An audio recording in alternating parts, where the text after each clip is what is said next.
Hi Andrew, thank you for joining us today. I know that time for you is very valuable at the moment. We have lots of things going on in the industry. In fact, just picking some subjects for today was quite a challenge. But hopefully we can talk about some really important things going on with the IRPM and in the industry generally. One of the first things I wanted to talk about was regulation for leasehold management sector, where that's heading and the kinds of role that the IRPM might play within that. So I guess in what form do you see regulation hitting the sector and what impact do you think that will have for the different parties within it? So Lord Bass completed his report. We were on the Roper working group. He completed his report in about July of 2019. So we're 2 years on from his report and government have yet to respond to it. I do know that they have employed a civil servant to keep the project alive, so Roper is still alive, but it's not coming forward at any pace. And you can understand that with a combination of COVID, leasehold reform, the cladding crisis and the small matter of Brexit. So government have got their hands full at the moment. The form that it takes, Lord Best recommended that there would be an independent regulator.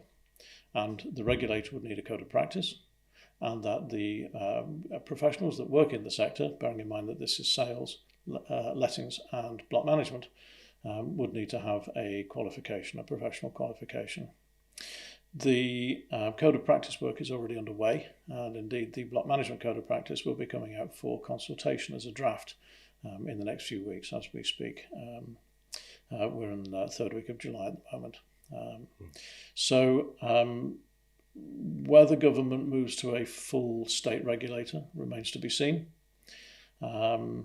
It's for government really now to come back and respond on the Roper regulation. But in the meantime, what we've seen is that industry has demonstrated a flight to quality. It was happening before Roper. If we look at the number of people that have qualified as professionals, when I joined IRPM just over 4 years ago, membership was at about 3,400. We're now at about 5,500. That's the industry responding to the challenges of the industry and not just to the prospect of coming regulation. Yeah, it is an interesting thing, isn't it? You know, the comments around, other priorities coming in, building safety bill and cladding and lots of other things that we'll no doubt talk about shortly. Actually, they're hand in hand, aren't they? Really, the good players in the market, the legitimate agents are working hard to get qualifications. They can see the importance of it, of having that knowledge within their teams to do a good job and do the right job.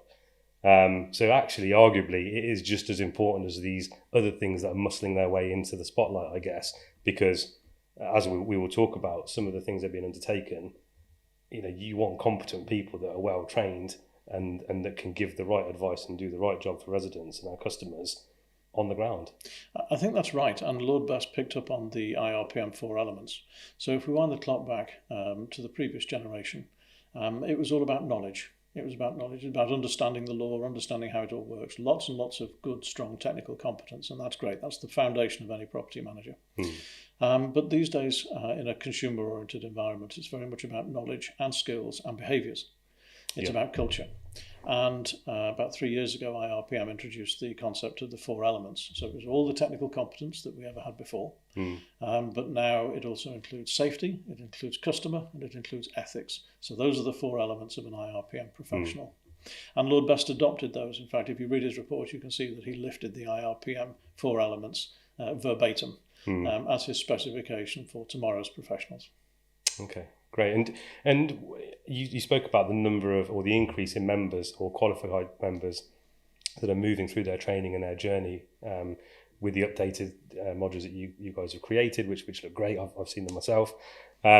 What proportion of the industry do you think it would be ready for regulation, and do you think will that force some to stay and some to leave, given some of the the dynamics that are going on? Ooh, that's an interesting question. I would say that most modern property management firms now are pretty forward-looking. Yeah. They've got the customer and consumer culture change. They're working hard on the safety culture change. They're still waiting for the final edit of the draft bill and so forth. I would say that most of industry is ready for regulation. What we are tired of, I think, good firms are tired of having unregulated, unskilled cowboys. They're a minority of the sector. Let's be clear about that. But they will come along. They will undercut. I remember losing an estate to a gardener Yes. Because the person said, well, the gardener's wife will do the cleaning and that'll all be fine. And they got no concept of what it is that they were walking into. Yeah, and I think it's really important about that regulation. What regulation brings as well is a management of expectations, because the customers will, in that scenario, they will actually understand what's expected of a managing agent to look after, a block of apartments and estate and all the rest of it. What legislation sits behind it, how they need to be organised, and all that kind of thing. So, as well as ensuring good quality property managers within the sector, what it would also do is manage the expectations of customers and educate them into actually what's involved in being a managing agent for them. That's an interesting one. I nearly agree with you, but not quite. Okay. So the regulation, what regulation should do is get rid of the bottom end of the market, the unskilled and professionals.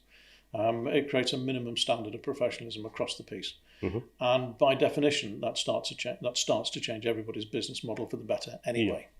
Yeah. But customer expectation is driven by, the modern consumer now compares our services with their expectations or experiences of Amazon. Agree. And Just Eat. I want everything and I want it now, because that's just the modern way. And we're not going to be able to put that genie back in the bottle. So customer expectations will continue to be high, and I think they will continue to grow higher.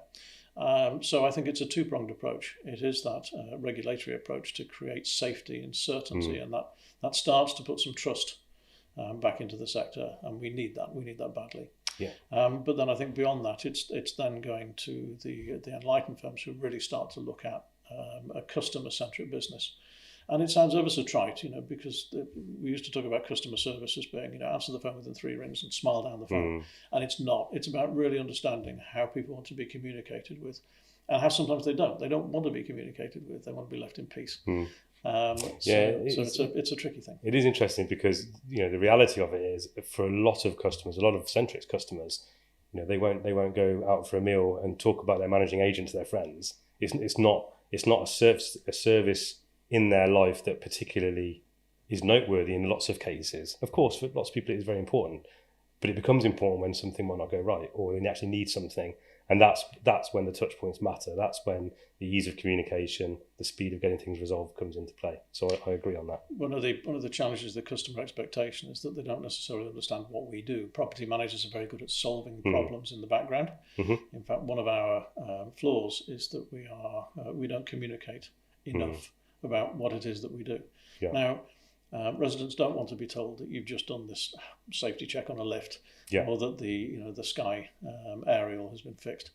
So there's that relationship is not an easy one to do. But how does an uninformed consumer, somebody who's not a leasehold expert, judge our services when they don't see most of the work that we do? If I go back to the old touch points, when I was running my business, we used to talk about cleaning, window cleaning and gardening. If you got those 3 right, when we took over a failed estate, get those sorted out quickly, and all of a sudden you build interest. The fact that we'd inherited an estate with £1 million hole in the service charge and no health and safety, that was less visible. But obviously we needed to get it sorted, but it wasn't necessarily visible to the consumer. So how the consumer judges our services when they don't necessarily see what it is that we do, and also they don't understand what it is that we do. And it's not because consumers are thick. This could be the lead violinist of the London Philharmonic or a brilliant surgeon at Great Ormond Street. But if they're not a property expert, how do they judge us? Yeah, no, I agree. I could talk about customer for ages, but I don't think it would be a leasehold conversation without talking about building safety. I think that's, for want of a better phrase, a very hot topic at the moment. It's providing a lot of strain. It's providing a lot of activity within the industry for the right reasons. The end goal of where we're trying to get to is without doubt, everyone agrees, is the right thing. But obviously, especially around cladding, facades, that's really providing quite a challenge. And I'll be interested to know the involvement that the IRPM have had with the what I'll call the cladding challenge that we're facing at the moment. Okay. Well, first of all, it's the defining event, if you like, or the defining subject for a whole generation. And it has driven this culture change towards safety. And one of the phrases I often use now is, we're all building safety managers now, lowercase BSM. By that I mean that we now have to think about safety in everything that we do. It's got to be part of our DNA. So far as IRPM is concerned, our job is twofold. One is to support our members, and I haven't got the latest data on this, but I can tell you that 2 and a bit years ago, I think it was, we met with Dame Judith Hackett on when she called us in to say, what are you doing to get buildings made safe quickly? And at that point, I was able to say we have already put out over 200 pieces of information, updates, and guidance to our members. And so if that was then, we must be 400 or 500 pieces now, I would imagine. I really ought to find an update. But so every month the update carries huge amounts of information. We also have bulletins, anything that's coming out of government. So we're keeping our members fully informed of what's going on. In terms of the cladding crisis itself, we are in pretty much constant touch with government, and also we're working with other stakeholders. We work very closely with Armour, for example. Yeah. And Nigel Glenn, their chief exec, and I, we find ourselves in most meetings together. I sometimes joke that I see more of him than my wife, but we're trying very hard to get government to understand some of the challenges the property management face. We had difficulty trying to get the schemes to work in leasehold. Government didn't really quite understand leasehold at the start of this, and the challenges that sit in front of trying to get major works done in a big building. So there was that. We lobbied government for the initial 1 million for the non-ACM funding. We were not alone, but collectively we achieved that. Collectively we went on to achieve the 3.5 billion additional, so the total funding now from government for remediation of external wall systems is 5.1 billion, and actually a little bit more if you read the terms and conditions. There have been challenges over the Building Safety Fund agreement, so we've been with lawyers and trying to sort that out. And then there's the Building Safety Bill. Now the second iteration of the draft has just come out. It's going to be in committee stage in this autumn. And quite a lot of the advice that we sent back to government, and again we collectively, the whole sector, we're all working together on this. This is not just IRPM. I wouldn't want to suggest that it is. Quite a lot of the comments have been taken into account, and the second bill is quite significantly different from the first, and we're digesting that now. So you mentioned just then that you worked closely with the government, almost educating them around the leasehold world and major works projects and everything that's involved. I know that at Centric we, as soon as the cladding application process was launched, we put a team on that and tried to push one site through as quickly as possible to stress test the process almost. And we worked really closely with one of the delivery partners that the government put into place, and actually, we refined and how to work through that process along the way. I wonder, have you heard a lot from your other members about the funding process and how they found it, trying to apply to the BSF, etc.? I think that experience of everybody being on a learning curve, be it government, be it the delivery partners, be it the building managers and the building owners, everyone's been on a learning curve with this one. And I think one of the learning outcomes for everybody is greater communication. It can certainly be very difficult if you're a building manager. The application's gone in and you're getting nothing back, and the residents are saying, "Well, where's our stuff?" And as a building manager saying, "Well, we haven't heard yet." Well, you must have heard something. Well, no, so there's a communication piece for sure, and there've been lots of detailed issues over heights of buildings and what's in and what's out. Some applications have been a bit precautionary, but then you can completely understand that. Could you imagine filing a property for want of wasn't quite sure, so put it in. So it's not been an easy process. I feel that it's starting to clarify now, and they're starting to get through it. We're definitely getting traction. We're receiving funds for buildings now, so it's definitely moving its way through the process compared to the early days, I think, of when it started. So that's good. And again, you talked about the in total there's just over 5 billion now of grant funds that have been available. But what has been muted, of course, is the buildings that are lower than 18 metres. And what's been talked about there is a loan rather than a fund or a grant.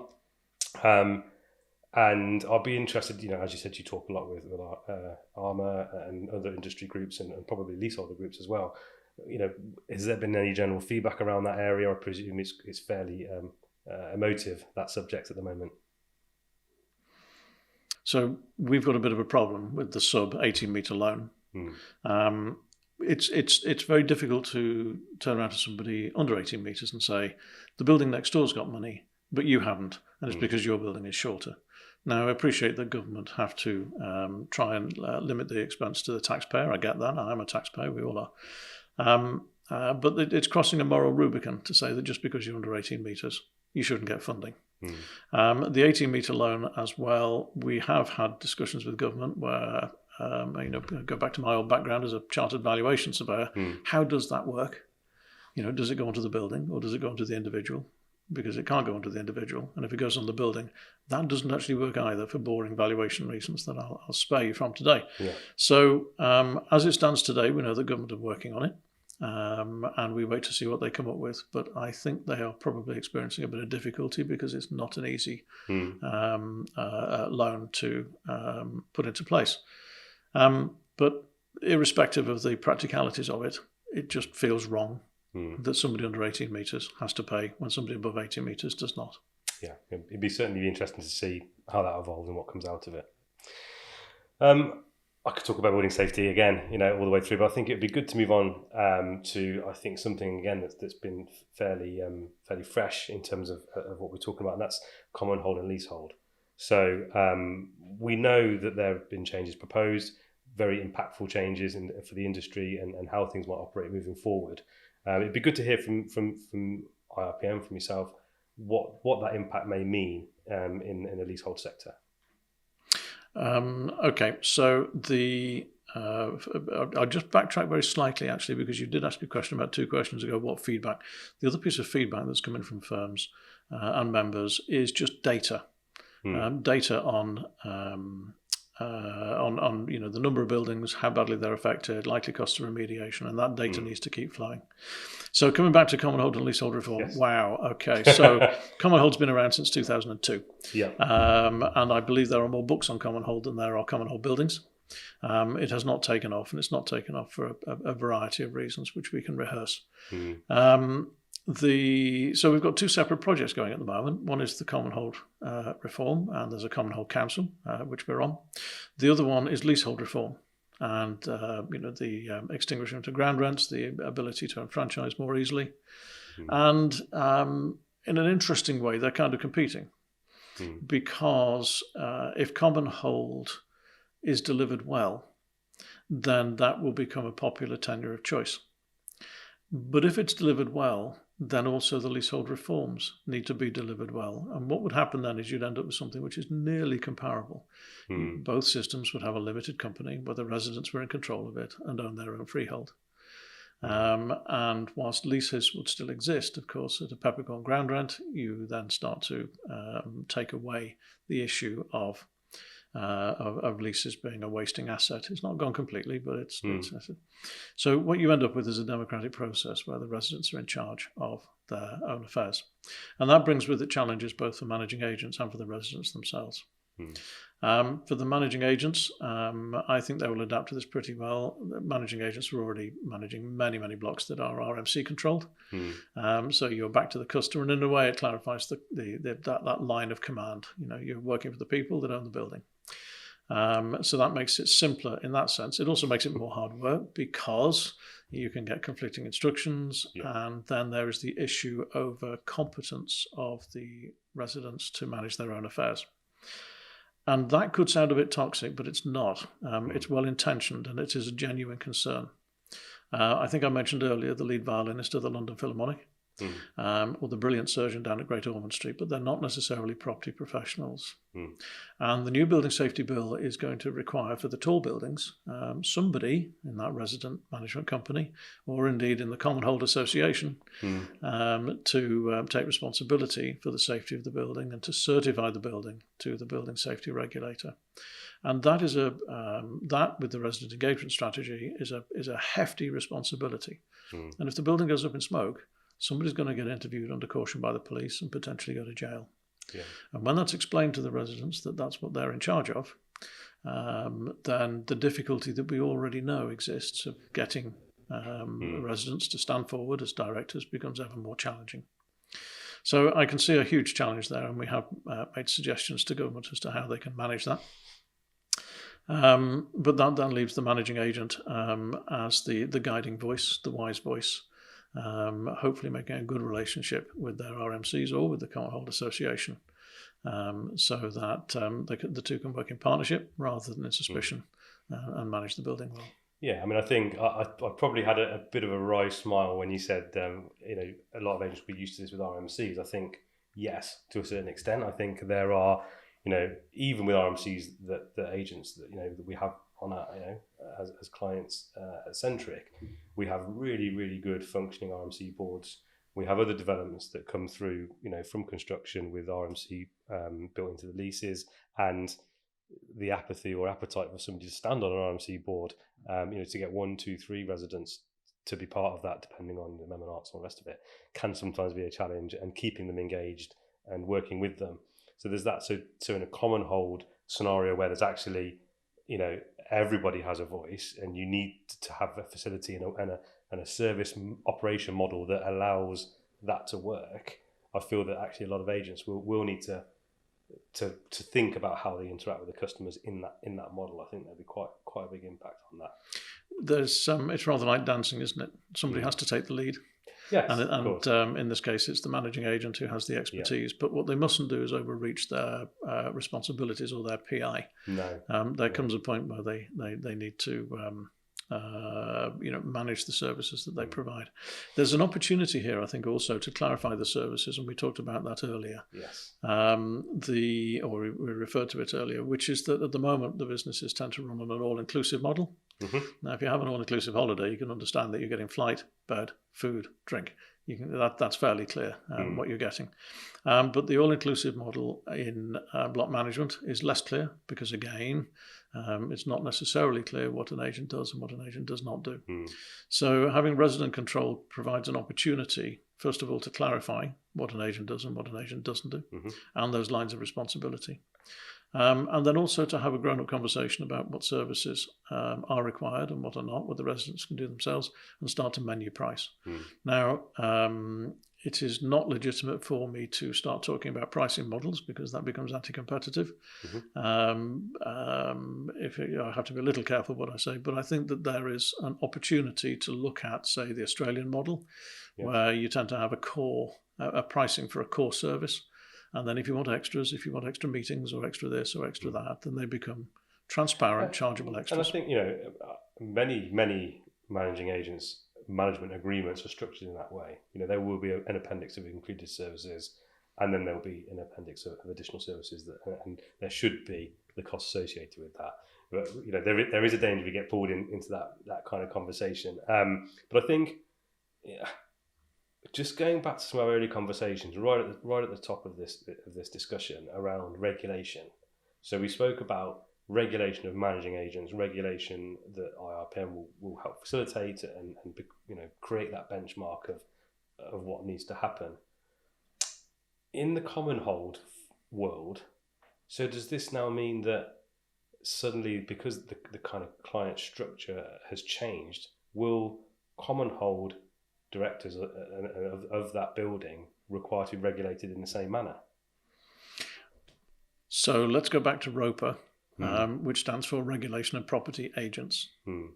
So the Service Charge Code, the RICS Service Charge Code, 3rd edition, speaks both to landlords, building owners, and to managing agents.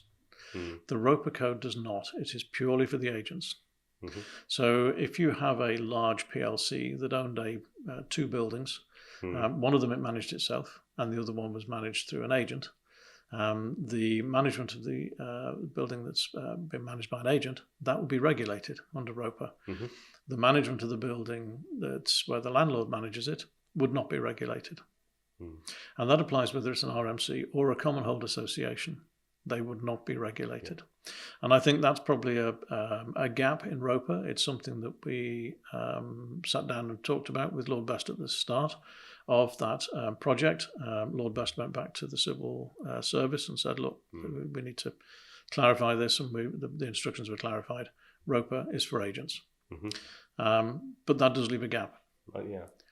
Because I think, when I look at our portfolio within our business that we look after, the customers' homes that we have, I think there are buildings that absolutely would work with commonhold because of the type of customers that live there. It's probably a fairly small 30 to 40 apartment block with all owner occupiers, of a certain demographic that would have the time and inclination to commit to making that building work, and it would probably be a good relationship with the agent and work smoothly. I think there are lots of buildings where actually what you would term the leaseholder, or the people that own the apartments, apartment owners that may subtenant it and all that kind of thing, that have got a very distant relationship with the building itself, other than their interest of the rentals and all that kind of thing. That may be a much more challenging scenario for a managing agent to create a relationship and stress to those owners that they've actually got obligations and liabilities now to make that building work. And I think that's my worry, and what I talked about. How will we ensure that buildings are looked after? Agents can advise and they can recommend, they can educate, but actually to be instructed to do that work will rely upon the building taking that. Yeah, and if you look globally, strata title works in buildings large and small, simple and complex. But it has its flaws. Leasehold has its flaws. Commonhold has its flaws. Australian strata title has its flaws. If we go to Scotland, which is they just share the ownership, that has its flaws. None of these tenure systems are perfect. The objective is to make sure that both the commonhold reform and the leasehold reform improve those tenures and improve those outcomes. But one thing is absolutely for sure: managing agents will be the professionals in the middle of this, who will be supporting, educating, assisting those residents to look after their own affairs. Yeah, and if and when this comes to fruition, I think kind of spring 2022 was muted, but I imagine it might take a little bit longer than that. But at a certain point, you could naturally see the kind of new developments that are coming out of the ground now being built in a commonhold format, or at the very least probably an RMC format in the interim period.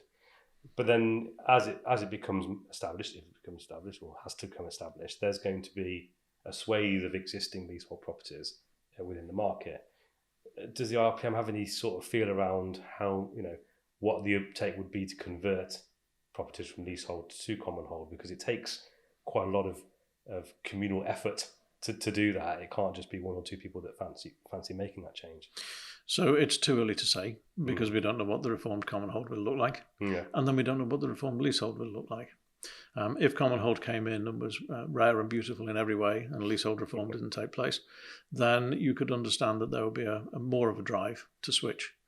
If leasehold is reformed well, there will be less of an incentive to switch if you can get the same net effect without doing that. So I would say it's too early to say at the moment, but it's definitely a question that's on my mind, and I'll be watching this space. Yes, good. So it's clear that the things we've spoken about so far, there's a huge amount going on in the market with reform coming along, building safety bills, cladding crisis, and as you've said a few times during the discussion, the managing agent tends to be the body in the middle that's trying to orchestrate different things. Some of it new, some of it what they should be doing anyway, but with a different flavour. But there's a lot more onus, liability, obligation, whatever you want to call it, upon these, not only the organisations but the individual property managers that are out in the field. Some of this stuff now is very stressful. It can be, this is really important stuff, with people's homes that we're looking after. So I was really glad and interested to see the work that you've been doing around welfare. So that was quite a big piece of work that I've seen you've done. There's been lots of interactive videos and reports and all that kind of stuff. So it'd be great for you to explain maybe a little bit, for the people that are watching this, kind of what the key findings of your report investigations found through that process. I think the report didn't tell us anything that we didn't already know, but what it did do was it evidenced what we feared. We had over 700 responses. The response was epic. And some of the responses, there was free. First of all, everybody filled out every question. So the level of engagement in that survey was incredible. It's clear that people wanted a conduit to talk about this Exactly kind of stuff. so. And there was a freestyle section at the end where you could put in free text. And I have to be honest, some of those were really hard reading. And both myself and the entire team. And by the way, this was another joint effort with Armour. But we went through we read every word of every response. So every comment was taken into account and appreciated. And we're grateful for that. But what it does tell us is it evidences what we already knew, which is that this is a tough game. And it comes back to a whole load of underpinning factors about that relationship with the customer, what the customer can see and feel, and how they respond. And the property manager, we've talked about the property manager being in the middle. So the property manager is often the deliverer of bad news and the sender of bills and the first person to speak to on the phone or by email. And so we are regularly the shot messenger. And that does make life tough. And we had, again, looking through the responses, you then overlay that with the cladding crisis, where you've got leaseholders that are understandably frightened for their lives and facing financial ruin. Some of them are now bankrupt. It's completely unacceptable. So you can understand why they're super stressed, and you can understand why they are kicking the manager as being the representative of the industry. It's not right, but you can see how it happens. Then we had the COVID crisis. We've got a leasehold campaign which has toxified leasehold, and to some extent, people who are working in the sector start to be tarred by that brush. We didn't invent leasehold. None of the property managers invented leasehold. It's not our structure. We're stuck with it like everybody else. But again, we're part of the system. So again, we tend to end up with a bit of a target on our backs. So the relationship between managers and leaseholders has been tense and difficult. And it's not just leaseholders. There are other stakeholders that are involved as well. There's freeholders, there's employers, there's stresses from a number of different sources. Let's not point the finger just at leaseholders. But it does mean that life is pretty tough. And we've had those property managers, they're trying to deliver their services in a lockdown world. You can't get hold of builders, you can't get hold of materials, you can't get hold of, it's not easy. The upshot is that the average property manager benchmarked against ONS data is not terribly happy.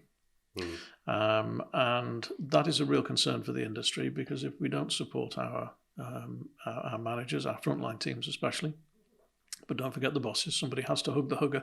But if we don't support our front line, then ultimately, as the economy picks up, the danger is they think, I've had enough of this. I'll go and sell Audi service plans down at Sytner's or something like that. So there is a threat that good people may choose to leave the industry. I've certainly seen it. I've worked in the industry for a number of years now, with lots of different property manager teams, and I've genuinely had property managers said, I can't do this anymore. I'm going to go and try something else, which is really sad. And I think what you find is the ones that really care, that they really want to do a good job, they get the fact that you're looking after somebody's home, and they see that as a big investment. They're saying, right, I've been charged with looking after someone's, probably the most expensive thing they own, and there's all this stuff going on. And I often explain to them that you're a property manager. So you're managing specialists. I don't expect you to know the very minutiae of how the facade of a building's put together. As you grow in knowledge, great, but that's why we have specialists. You manage that process and you manage the relationships. But that still doesn't mean that people won't go home and care when somebody gives them a blast down the phone, or they go to a really difficult residents meeting because they're being held accountable for what's written in a lease that our property managers didn't write. So it is a really difficult dynamic. You can't help but care about what you do, and I want my team to care about what they do, but I also want them to be able to feel that they can't be held accountable for everything that's out of their circle of influence. This is a side of service delivery and all that kind of stuff. These are the things that they cannot change. So I think it's a great thing that you guys have done to bring that to the surface. So we're starting the conversation, and we produced a series of videos. A psychotherapist who is familiar with the property sector has worked with us on a number of those, and they are really great. And the response that we've had is fantastic. And it doesn't end there. The industry is now having that conversation. And it's quite interesting that quite a lot of the respondents felt that they were supported either by their line manager, more so by their line manager and often by the firm. But I think where the firms fell short was the industry has kind of had a culture that, oh, well, it's a tough game and you get abuse, and that's just part of the job. And if you go into a doctor's surgery, or if you get onto a bus, there's a sign that says, do not abuse the staff. And the feeling was here in the industry that too often we feel that it's part of the job and that it's just something you have to just suck up and deal with. So that's one of the reasons why we put the abuse policy out, and that has been really well received. Yeah. And I think I've personally been in residence meetings that, for whatever reason, have been volatile through no fault of the agent, but a very tricky and emotive subject that's being spoken about. And because I've been there and I've seen residents be quite volatile, and I've said, if it continues, we're going to end the meeting. But being a managing director or a director or some senior role, it's almost like you're allowed to do that. But the property manager wouldn't feel confident standing up and saying, I'm going to have to end this meeting. Some do. But it's not a given that people would feel empowered or supported, perhaps by their business, to say, I'm going to go back to the office and say I had to close the meeting.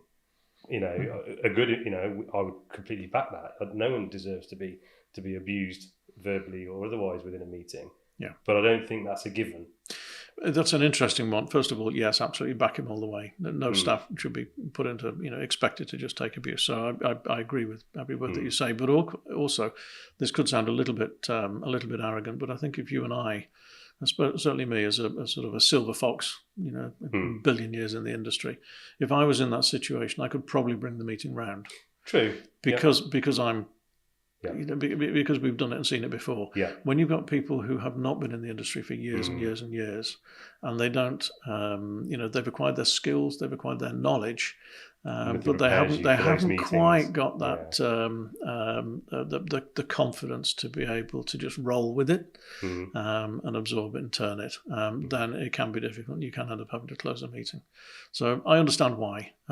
It's not a great thing to have to close a meeting, because it's you've got to reopen that communication. Then it's better if you can do it in one. But it's hard, and sometimes that's what you have to do. Yeah, and you talked just now around the employers should support, and there should be those guys there to give the metaphorical hug and make sure that we do that. Were there any kind of key or kind of reoccurring themes that you think employers should be doing, in terms of supporting their teams in these, from the findings that came out? I think employers are they recognise the problem. They can see it. They've been there. They've lived it. They've done it themselves. So I don't think it's a case of that employers aren't unaware or they don't care. I don't think it's any of those things. It's what can we do? Yeah. And I think just being part of the conversation and thinking about these things and talking about it with their teams is the start of this journey. I mean, there is no panacea to this, because you're trying to unilaterally create a relationship with somebody who may or may not want to have that relationship or has a different view of it. And good relationships, it does take both parties to come to the table, and you can't force somebody to do that. No. So I was saying, with the different things that are now going into the melting pot of what a property manager does. So we have the health, safety, compliance, we have the building safety, we have customer expectations always rising, as you said earlier, with the services they experience in life. The work-life balance of a property manager, I've heard people say it's not a 9-to-5 job, but actually I've seen it, go much further than that, and actually diminishing, the personal time of many people, which can't be right. So I didn't know whether out of this process that you guys had heard much around that kind of thing. We certainly had. That was picked up. We people working into the evenings on meetings in order to meet customers at a time of their choosing. For example, monitoring their phones into the evening, being on 24-hour call. This is a difficult one, because I'm not going to sit here and tell employers how they should run their business. It may be necessary to have people working evenings. It may be necessary to have people on call. We are in a service industry. Yeah. But if we are going to do that, then we do need to be looking at people's work-life balance. They do need to be able to step off and step back. and having a mobile phone which is just on permanently 24/7, and fearing that call about your building on Christmas Day is it wears people out. So there's a discussion there, and it's an interesting I this is probably more from a centric perspective or I guess from a generalist senior role within a managing agent perspective. What's interesting for us in the sector is that I've seen personally that we're expecting all of these things, additional things to happen, for the right reasons. I've got no issue with why we do what we do, but I know that if I'm tendering for buildings, I'm tendering for those buildings at the same management fee that I tendered for 10 years ago. However, the expectation of what we need to deliver has probably gone up by at least 50%. So, and if I raise my fees to do what actually the right thing is, then I won't win that business. So it's an interesting dynamic, I guess. It's an observation from me, and I don't know if that was something that would even come into that scope, because it's probably a little bit outside it. There were a few comments about fees and business models, and I'm not going to talk about fees because I'm not allowed to. No. What I would observe is that generally this is a low fee industry. I come back to the point that the customer doesn't understand what it is that we do. How do you value something if you don't know what it is? I agree. And so there's a job on to make the case. It is difficult when you've got some agents out there that are tending at suicide fees. I think one of the things that regulation would help is starting to drive down hidden commissions. They shouldn't be there anyway under the Service Charge Code. Hidden commissions and extras. I mean, there's nothing wrong with taking a commission on an insurance for the work that's involved in doing it. That's fair as long as it's transparent and as long as it's reasonable. That's permitted under the Service Charge Code. But where the business model has moved to a point where it's reliant on those sort of things, then the headline fees start to go down and down, and agents that don't do that then start to become discriminated against. So the transparency of the total cost of an agency would be helpful. Yes, would be my view. Yeah, and it all comes down to value for money and service and all the rest of it. It's all together and relates to so many things we spoke about today. So, but it's been really, really interesting talking to you today, Andrew, and I appreciate the time. I've got one last question, which is just geared towards yourself. Tell us what your dream home would look like. As a property business, we like to kind of pry into the minds of our guests and understand what they might be thinking in terms of where they would like to live and what would that home be like. Well, I'm incredibly lucky because when I sold my block management business, I retained the property. I did one of the very first office to residential conversions. So I converted it into a home. I did an eco conversion, so it cost very little to run. Okay. And I'm lucky enough to have a field and a shed and a tractor to go with it. So I've got my little red tractor. I've got my eco home. I've got my log burner, and which is an approved DEFRA one. And I'm happy where I am. Thank you. Brilliant. I feel like that's the most model answer for a CEO of residential property managers. That's really good. But thanks again for today. Really enjoyed talking to you, and I'm sure we'll talk again soon. It's been my pleasure. Thank you for coming. Thanks a lot. Cheers.